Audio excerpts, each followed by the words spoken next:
Welcome. I'm so happy to see you here.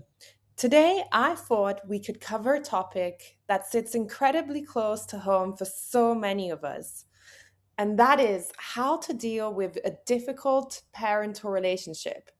It is a heavy subject, but it's one we desperately need to talk about honestly. Have you ever noticed that no matter what you achieve, how hard you work, or how much you try to please your parents, it is just never enough? If you grew up with a parent whose main language was constant criticism, sarcasm, or putting you down, you know exactly how exhausting and demoralizing it is to constantly walk on eggshells in your own family. You feel like a helpless kid again the moment you walk through that door and you revert to that previous role that you grew up in. I'm so glad you stumbled across this corner of the internet. This is a safe place where we unpack the messy, unspoken parts of mental health, family dynamics, and mindset. So you can finally stop overthinking, talking to yourself in a negative way, and start finding some peace of mind. Today, we are diving deep into the psychology of emotionally critical and narcissistic parents. To do this, we're using the life changing framework from Dr. Lindsay Gibson's book, Elder Children of Emotionally Immature Parents. We're going to unpack why they treat you this way, how it rewires your adult brain, and the exact steps the book recommends to take your power back. If you need a daily reminder to breathe, step back, and protect your peace, make sure you hit the subscribe button and turn on notifications. The first thing we have to understand from the book is that when a parent is constantly critical, it actually has very little to do with you. It feels incredibly personal because they're pointing at your flaws.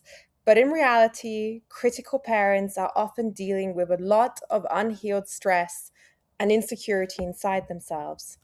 When they say things that hurt and then brush it off with, oh, I was just joking, or you're taking things too personally, they're just trying to avoid looking at their own behavior. They aren't trying to help you grow. They are just letting their own internal frustrations spill over onto you.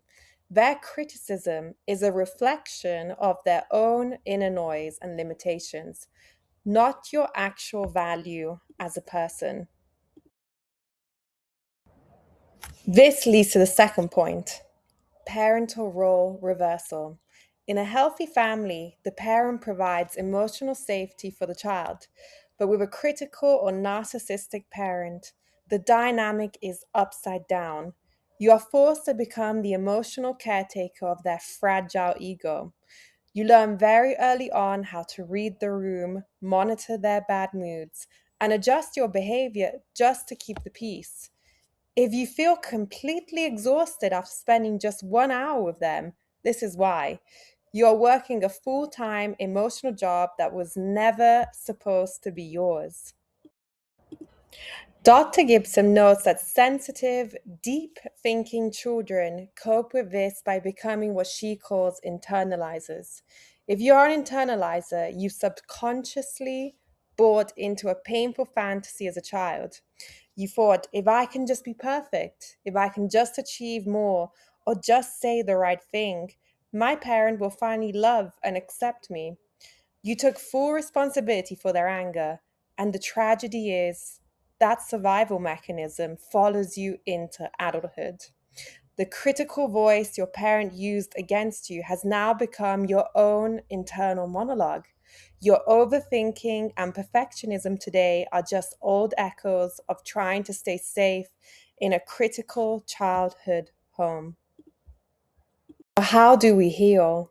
The book teaches us that we have to step out of the fantasy that they will change and step instead into objective observation.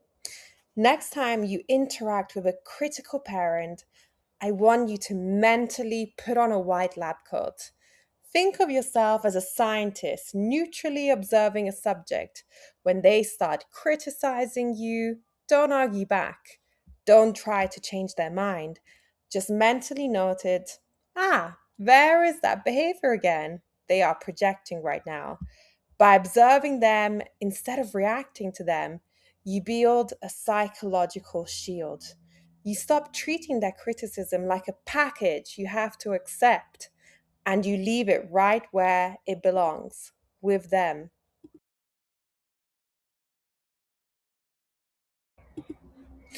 Healing from this takes time, and letting go of the hope that a parent will validate you is a grieving process.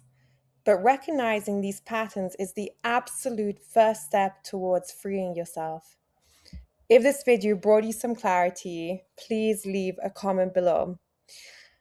And if you would like to book a session with me, then feel free to reach out. Take a deep breath, drop your shoulders, and protect your peace.